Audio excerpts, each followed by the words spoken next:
Septiembre de 1997. La élite financiera mundial vuela a Hong Kong para la reunión anual del Fondo Monetario Internacional y el Banco Mundial.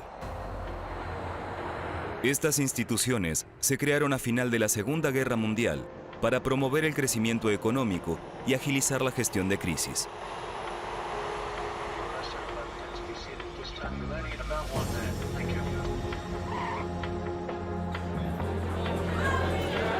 Cuando los líderes del mundo financiero se encuentran en Hong Kong, llevan a sus espaldas más de 10 años de un fuerte crecimiento. La caída de las economías comunistas y el impulso en el este de Asia desencadenaron un gran auge. La economía mundial ha evolucionado hacia una división del trabajo cada vez más interconectada.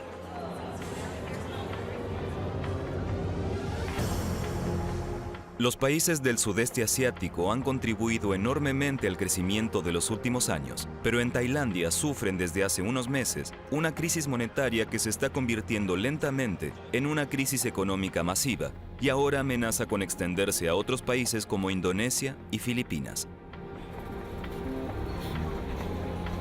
De modo que en la conferencia de Hong Kong no solo hay éxitos que celebrar. Los delegados de Asia están preocupados y exigen una comisión de crisis con todos los ministros de finanzas.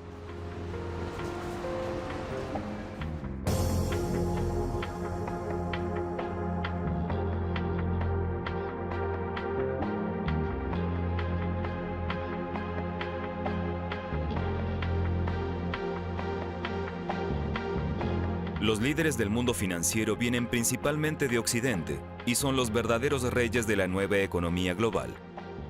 Cuando se encuentran en Hong Kong, no creen que su maravilloso mundo de crecimiento constante esté en peligro.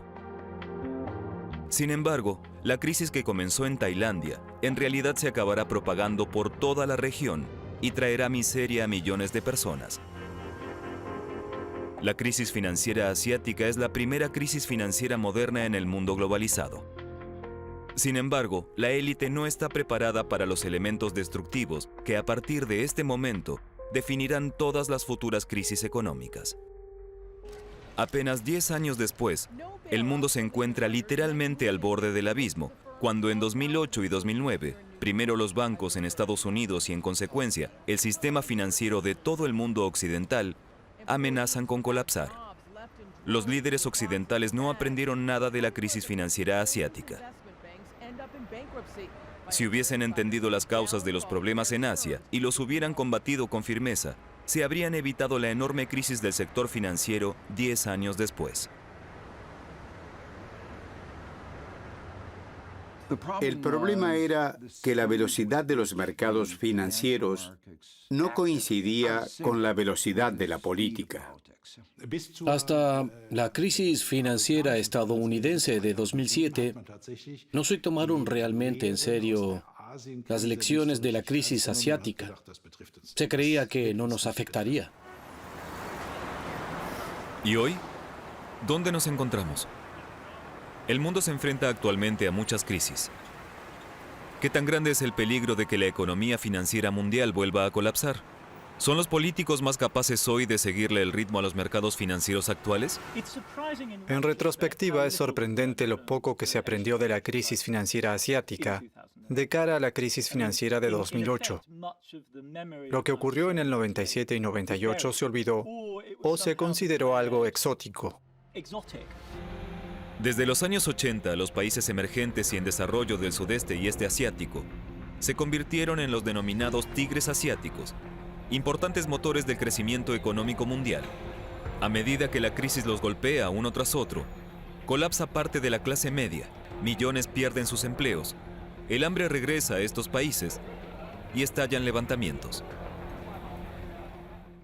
Se necesitaron 5 años para volver a 1996. Fue una crisis profunda y larga. Tailandia era el modelo de la nueva división global del trabajo. A partir de 1980, fue uno de los primeros países de la región en atraer gran cantidad de capital extranjero. Al principio fueron empresas japonesas las que invirtieron aquí. Fabricaban piezas o productos completos en el país. La mano de obra era barata, al igual que las materias primas. A mediados de los años 80, la tasa de pobreza en Tailandia rondaba el 30%. El 30% de la población era pobre. Hoy ha bajado al 9%, así que tomó tiempo, pero muchas personas realmente se beneficiaron de este crecimiento.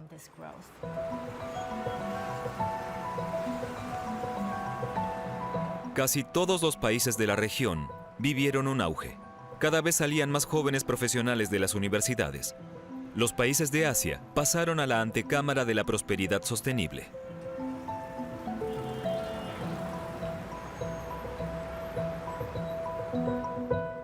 En ese momento, Bangkok creció muy rápidamente porque fluía mucho dinero a Tailandia a través de créditos del exterior. Las empresas tailandesas lo usaban para invertir. No debemos olvidar que en 1993 el Banco Mundial publicó un libro muy influyente que causó furor: El milagro económico de Asia Oriental. Pueden imaginarse que si el Banco Mundial, una organización tan influyente, le pone el sello a toda una región, entonces los inversionistas querrán ir a esa región.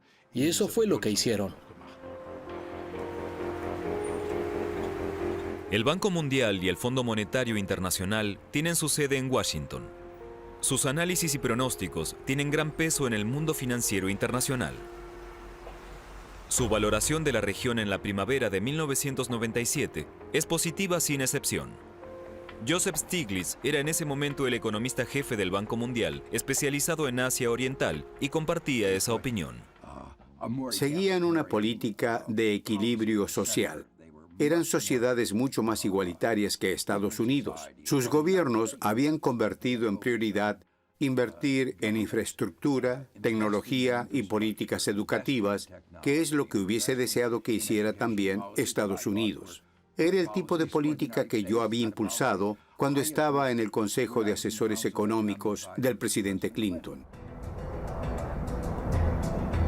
En la década de 1990, siempre se observaba el mismo fenómeno en el sudeste y este de Asia. En poco tiempo se desarrollaba una cultura económica urbana con muchas oportunidades de progreso social. En solo una generación, los campesinos se convertían en ingenieros. Gran parte de los créditos pedidos en el extranjero se invirtió en el futuro de estos países. Son los ingredientes de una historia de éxito. Pero, ¿qué desencadenó la crisis asiática en el verano de 1997 y llevó a toda una región al borde del colapso?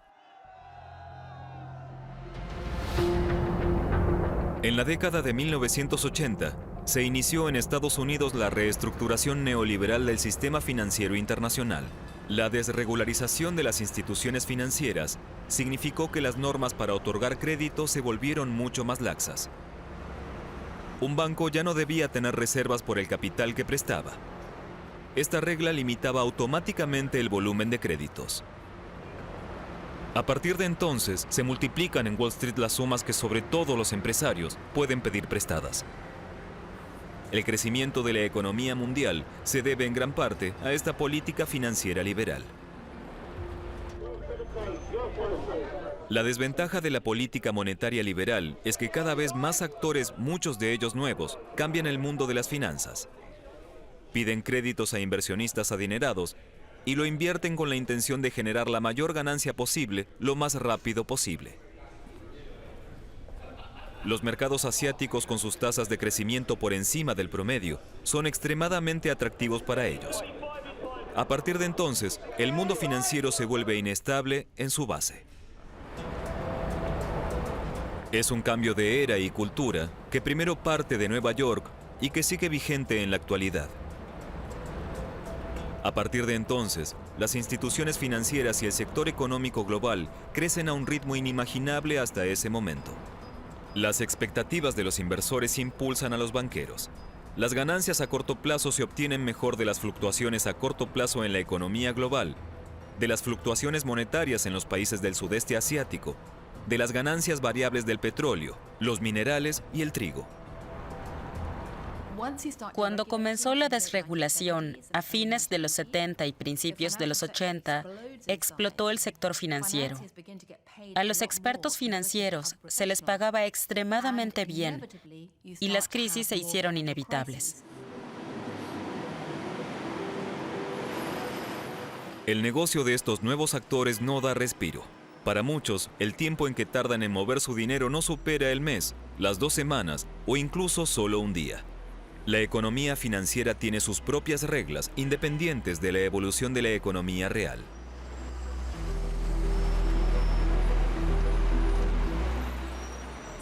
Otorgan tantos créditos como sea posible, porque les pagan por volumen. Es como una planta de energía nuclear que paga a los empleados por la cantidad de electricidad que producen y no por la cantidad de electricidad que los consumidores realmente necesitan. Y surge un nuevo tipo de banqueros. Se definen a sí mismos como codiciosos, porque eso es lo que se espera de ellos. Compiten con otros. Compiten por el gran capital de los inversores. Esto crea una dinámica propia.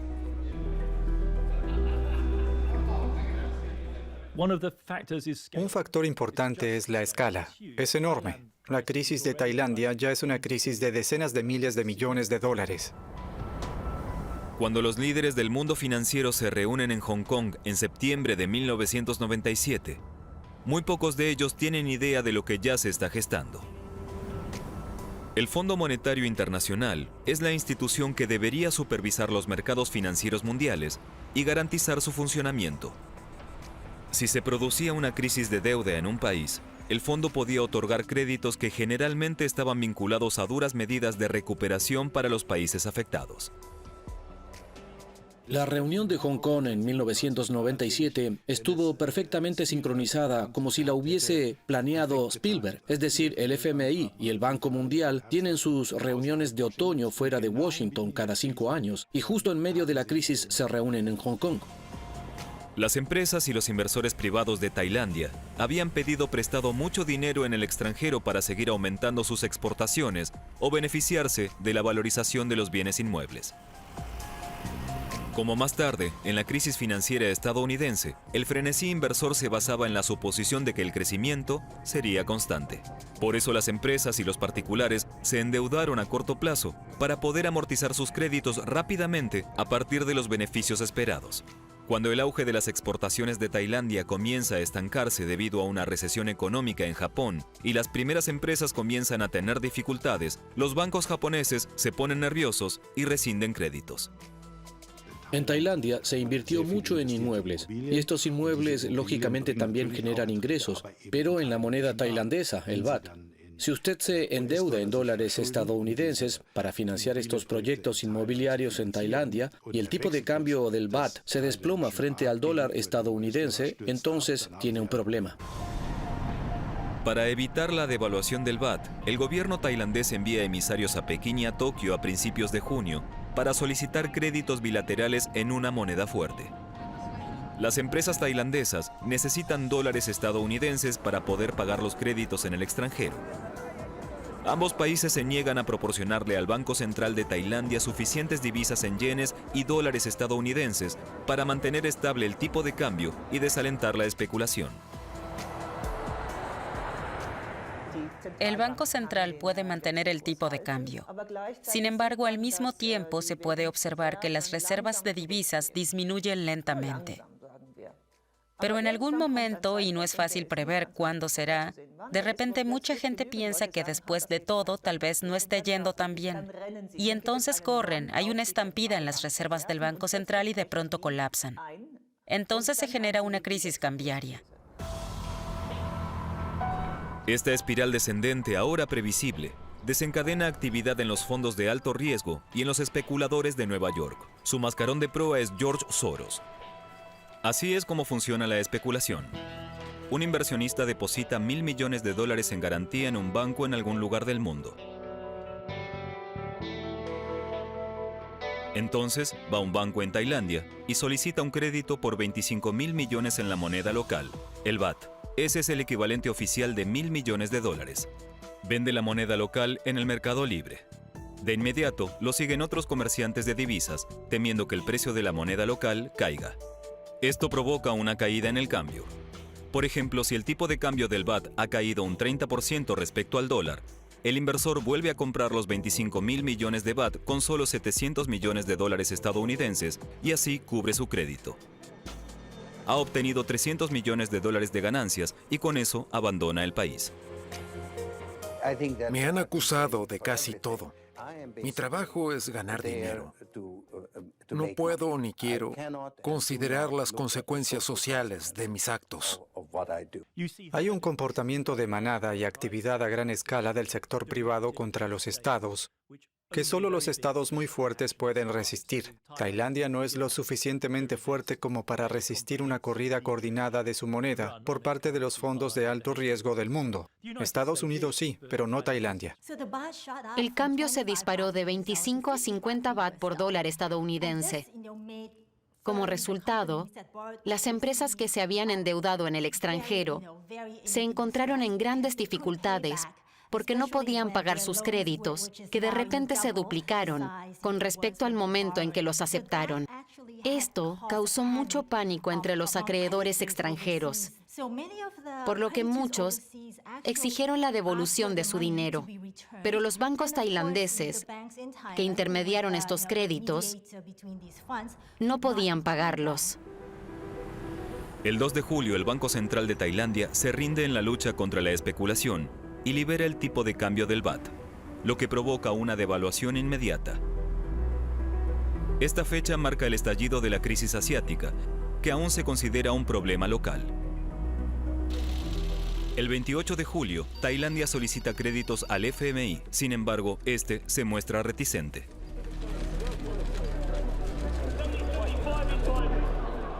El problema fue que el Fondo Monetario Internacional lo encasilló relativamente pronto y dijo que esa crisis era principalmente un problema interno.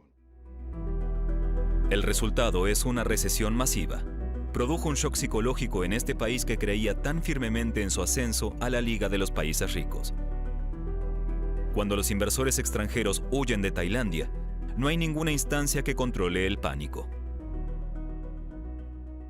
Debería haber habido un actor que, durante la fase de especulación, dispusiera de dólares, de ser posible en cantidad ilimitada, a los bancos centrales afectados que, lógicamente, no pueden imprimir dólares, y nadie lo hizo. En la conferencia de Hong Kong a fines de septiembre, chocan dos realidades diferentes. En Occidente celebran los éxitos del neoliberalismo, una economía mundial en rápido crecimiento y el crecimiento exponencial del sector financiero. En Asia, en cambio, reina el miedo. Los ministros de finanzas de los países afectados vislumbran las masivas convulsiones sociales que están a punto de enfrentar como resultado de la retirada de los inversores internacionales y el pánico en los mercados financieros. Pero los reyes de las finanzas mundiales no los escuchan cuando se reúnen en Hong Kong.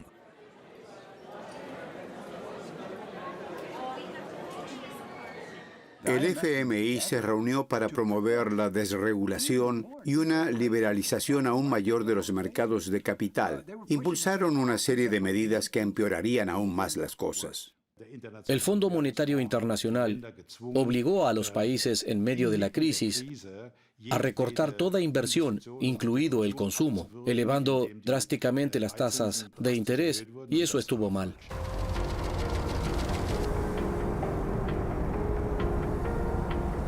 En Tokio, antesala de la reunión, existe la preocupación de que pueda colapsar el PIB de toda la región. En los últimos años, el comercio con los países del sudeste asiático ha cobrado más importancia para la economía japonesa.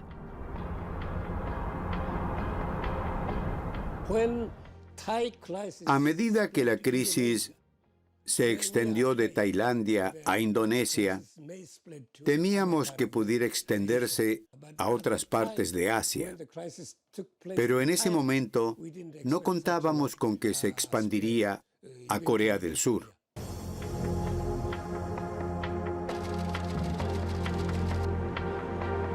En el distrito gubernamental de Tokio, el Ministerio de Finanzas pasa noches deliberando cómo evitar la recesión. consideran incorrecta la estrategia del FMI para Tailandia e Indonesia. Ambos países precisarían, ante todo, nuevos créditos a largo plazo para poder reformar sus economías sin que quiebren muchas de las empresas y bancos.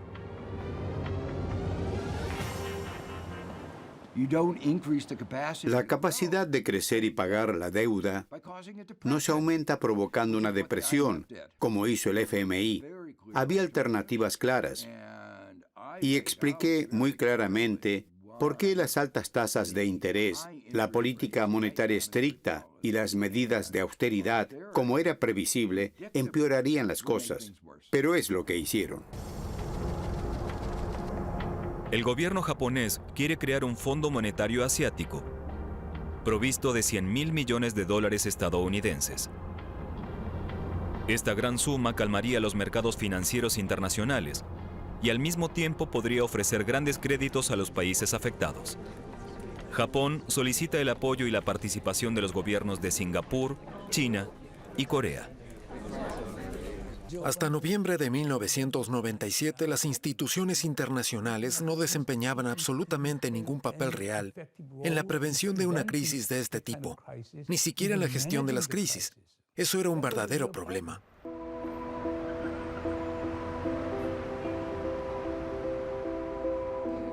Durante la reunión de Hong Kong a fines de septiembre, las noticias del mercado de valores y los tipos de cambio indican que la crisis se estaba extendiendo sin frenos. En Hong Kong, el gobierno japonés propuso crear un fondo monetario asiático. Sin embargo, sé que el gobierno de Estados Unidos, en particular Larry Summers, que representaba al Departamento del Tesoro en ese momento, estaba en contra de la creación de un fondo monetario asiático. Entre bastidores en Hong Kong, tanto Sakakibara como Summers buscan el apoyo de las otras delegaciones importantes. En la antesala de la conferencia, el Departamento del Tesoro de Estados Unidos había informado a todos los gobiernos del este de Asia que estaba estrictamente en contra de un fondo monetario asiático, y finalmente se impuso. Nadie se atrevió a oponerse a los Estados Unidos. La conferencia de Hong Kong habría sido una oportunidad para evitar la crisis. Sin embargo, los créditos que se les ofrece a los países afectados son demasiado bajos. Se sigue una táctica y se espera, mientras la crisis se agudiza rápidamente. La crisis financiera global de 2008 y 2009 finalmente se supera por la determinación del gobierno de Estados Unidos de inyectar el máximo capital para detener el pánico y la especulación. Esa disposición política faltó 10 años antes en Hong Kong. Hasta 2007 existía la arrogancia de decir que ellos eran asiáticos y que nosotros podíamos hacerlo mejor. Ese es un patrón común en los mercados financieros.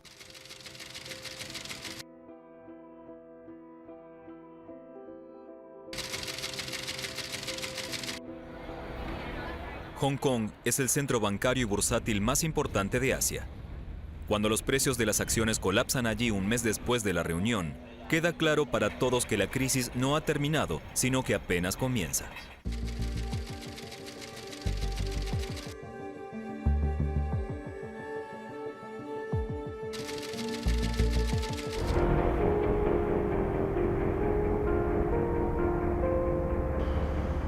Finales de noviembre de 1997 en el distrito gubernamental de Tokio. El gobierno japonés sabe que se necesitan de inmediato grandes cantidades de dinero para rescatar a Corea de la insolvencia y de una recesión económica masiva.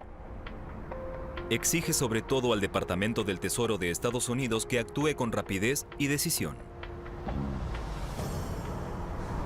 Corea era entonces la 10ª economía más grande del mundo, como lo sigue siendo hoy, y solo tenía $8.900 millones en reservas, sin contar las reservas que había perdido el gobierno en los últimos días.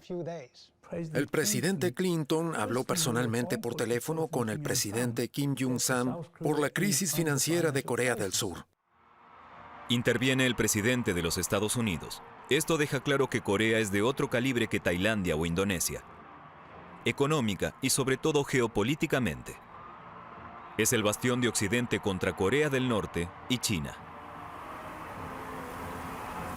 Este país compite con éxito en el mercado mundial en importantes industrias como la electrónica, la producción de automóviles y los astilleros. Las grandes compañías coreanas, al igual que las tailandesas, habían contraído grandes deudas en dólares en el exterior. Cuando la cotización del won, la moneda coreana, se desploma, son incapaces de pagar sus créditos.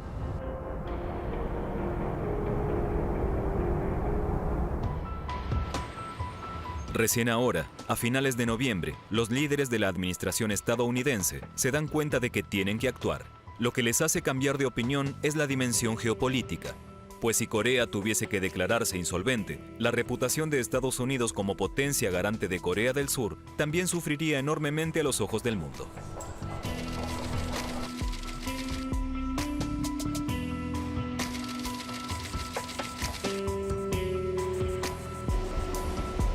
En Tokio, el gobierno presiona al Departamento del Tesoro de Estados Unidos para que se apresure. Se prevé elaborar un gran paquete de rescate en el que participan muchos. Corea ya ha aceptado muchos requisitos del FMI. Todo parece estar listo para el acuerdo.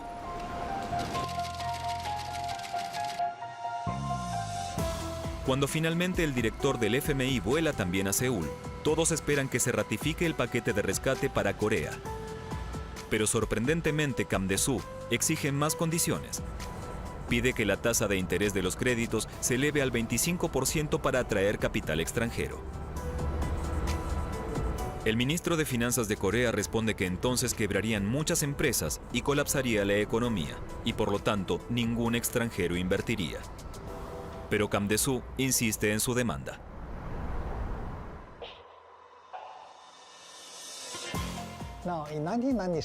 En 1997, la bolsa de valores de Corea cayó un 49%, es decir, a la mitad de su valor. Pero eso no es lo peor. El tipo de cambio entre el won coreano y el dólar estadounidense cayó un 65,9%. Si combinamos la devaluación de la moneda y la caída del índice bursátil, concluimos que gran parte de la riqueza acumulada en los últimos 20 años ha desaparecido.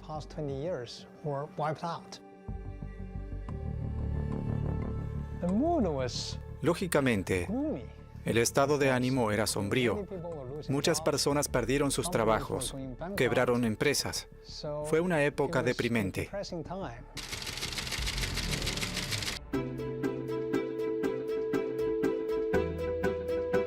El paquete de créditos para Corea es de 55.000 millones de dólares estadounidenses, la mayor suma jamás aprobada bajo el liderazgo del FMI. El propio FMI quiere aportar 21.000 millones, el Banco Mundial 10.000, el Banco Asiático de Desarrollo 4.000.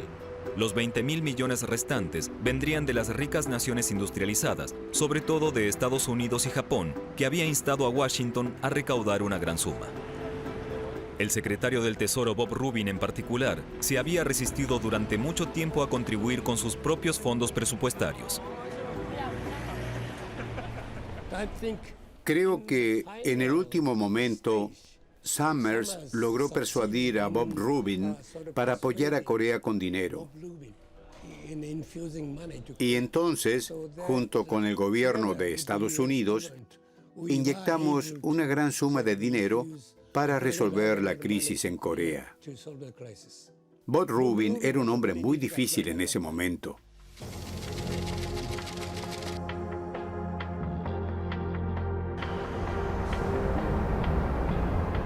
Los negociadores del FMI en Corea presionan por una transferencia rápida. De lo contrario, predicen la quiebra del país. Cuando se enteran de que el gobierno de los Estados Unidos no quería desembolsar su participación en efectivo, sino que solo quería depositarlo como garantía, se sienten decepcionados. En la semana previa a Navidad, en Nueva York, se discute acaloradamente durante noches un plan B, que involucraría a los bancos de Wall Street en el rescate de Corea. El último recurso.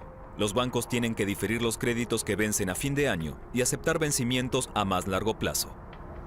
Pero, ¿quién sería el moderador? Entonces, toma la iniciativa el director de la Reserva Federal de Nueva York. Dirige la sucursal más poderosa después de la Reserva Federal de los Estados Unidos. Es él quien reúne a los directores de los principales bancos comerciales estadounidenses. Llevan a los banqueros a una sala de la Reserva Federal. Entonces, Bill McDonough les ruega que den a Corea más tiempo para pagar los créditos vencidos. En lugar de avivar el pánico general, deberían contribuir a restaurar la confianza y la estabilidad y permitir que la economía coreana se recupere.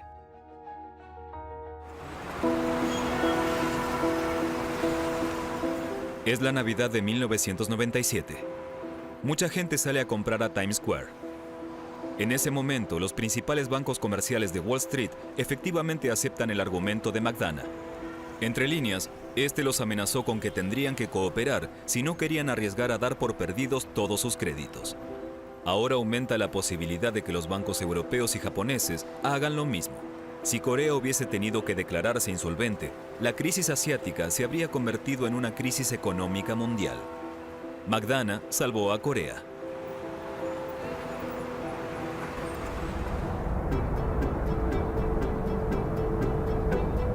En Washington, Nueva York, Tokio y otras metrópolis se respira alivio. Los funcionarios del FMI también recuperan el aliento. Muchos de ellos han trabajado en las últimas semanas prácticamente sin parar. Están realmente agotados. Todos esperan que lo peor haya pasado, pero se equivocan. Porque a principios de 1998 se hizo realidad el impacto combinado de la crisis monetaria, la crisis bancaria y la crisis económica.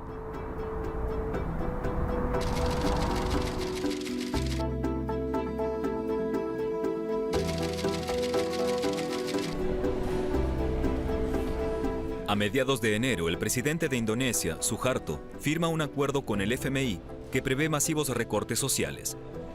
Muchos interpretan esto como el sometimiento del sudeste asiático.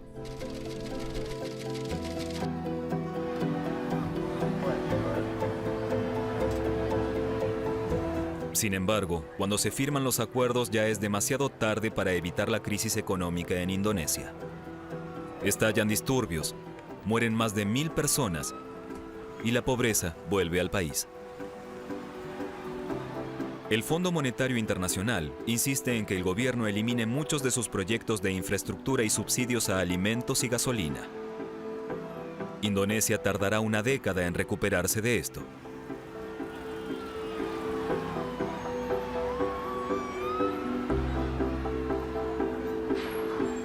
Corea del Sur se recuperará mucho antes, ya a finales de 1998. Pero hasta entonces la sociedad vivirá una pesadilla social. Mucha gente se quedó sin hogar.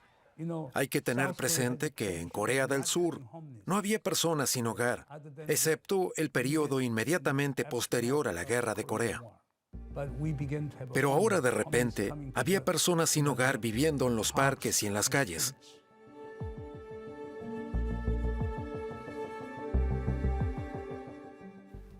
Además, quebraron muchas pequeñas y medianas empresas y aumentó el número de suicidios. Los niños ya no podían ir a la escuela. Fue un completo trauma en la sociedad coreana. Fue uno de los momentos más trágicos de la historia contemporánea en Corea del Sur.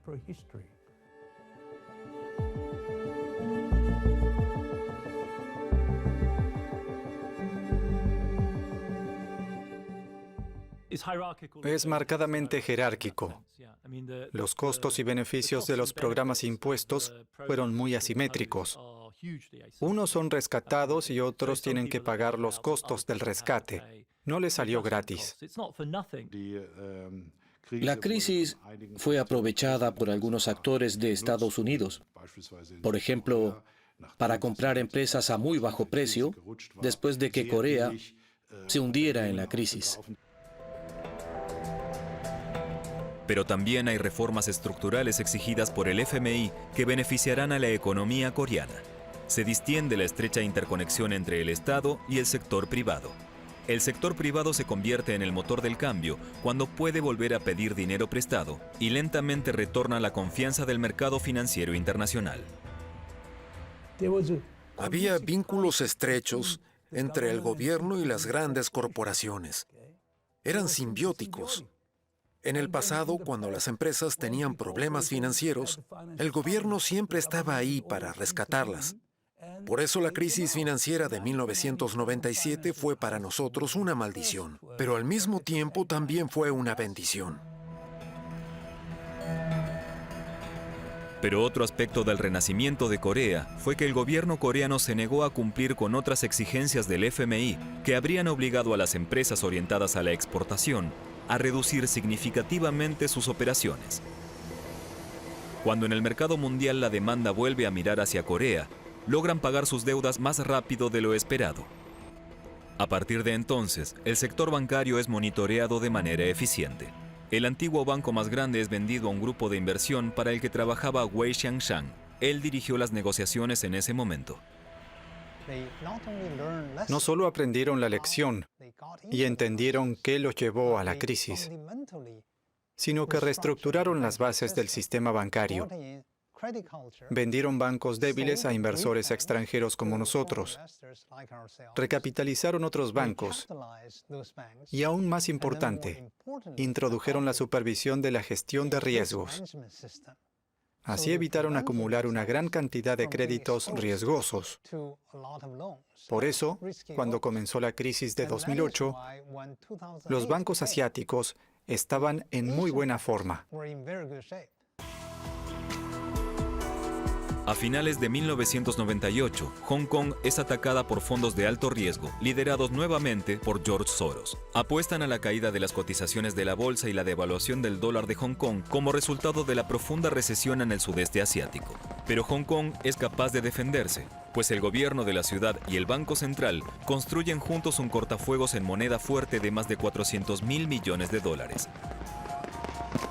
La especulación se derrumba. Es exactamente la misma estrategia que se utiliza en el mundo occidental 10 años después, en 2008, para restaurar la confianza en el sistema financiero global.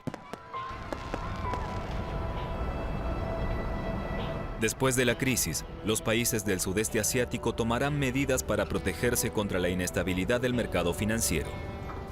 Supervisan sus bancos más de cerca que Occidente e invierten cantidades muy grandes de divisas para poder defenderse de una nueva especulación. Esto se interpreta como un distanciamiento del este de Asia con respecto a Occidente. Pero cuando la crisis financiera mundial de 2008 y 2009 provocó un colapso temporal de gran parte del sistema financiero occidental, estos países tenían suficientes reservas para poder mantener la estabilidad de sus propios bancos.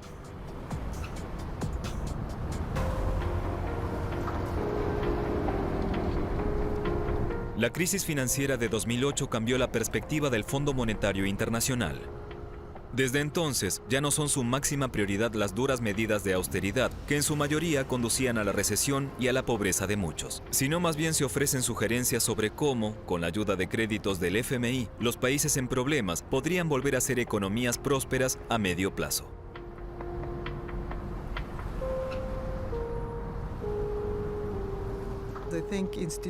Creo que instituciones como el FMI y las instituciones internacionales en general desempeñan un papel muy importante en este entorno actual de fragmentación y polarización. Porque para los desafíos a los que nos enfrentamos, ya sea el clima, la digitalización, la desigualdad, las respuestas deben ser multilaterales.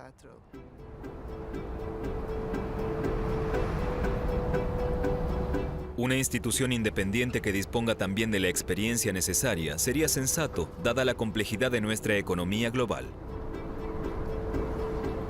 Sin embargo, el FMI solo puede tomar acción si los gobiernos de los países individuales solicitan su asesoramiento y asistencia.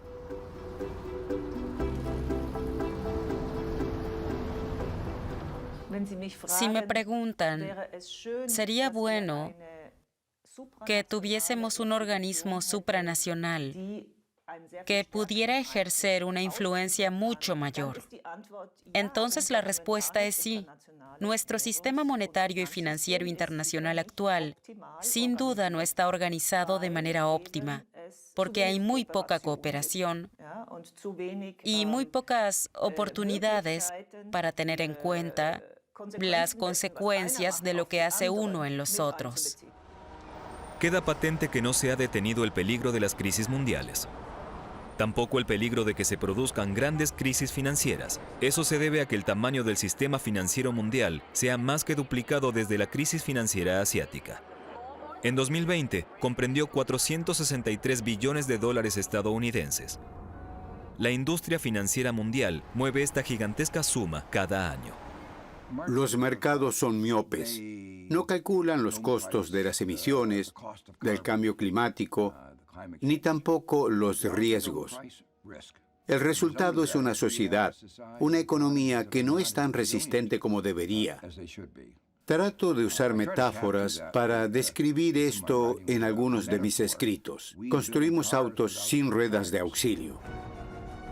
La crisis asiática fue la hora cero de todas las crisis en la era de la economía mundial globalizada. Recién después de la crisis financiera de 2008 y 2009, se comenzó a pensar en medidas de precaución y regulación. La paradoja básica de las finanzas globales no ha cambiado un ápice. El sector financiero tiene una influencia determinante en el funcionamiento de la economía global y a menudo sigue pensando en términos de semanas o meses. Una sociedad compleja no puede funcionar sin un buen sector financiero. De modo que no solo debemos evitar que el sector financiero nos cause daños, sino que debemos asumir un papel activo en la organización de nuestra economía y en la organización de nuestro sector financiero, para que haga lo que se supone que debe hacer. Los desafíos para el mundo en el que vivimos hoy ya no se limitan a lo regional, sino que afectan a todos los países. Cambio climático, superpoblación, guerras y una competencia geopolítica cada vez mayor entre Estados Unidos y China. Las consecuencias de cada crisis moderna afectan a millones de personas. Durante la crisis financiera asiática, esta fue también una amarga lección para los países del sudeste asiático. La pobreza y la miseria regresaron para quedarse por muchos años. La crisis financiera asiática podría habernos enseñado que en un mundo altamente complejo, los problemas lejanos inevitablemente tendrán un impacto en nosotros.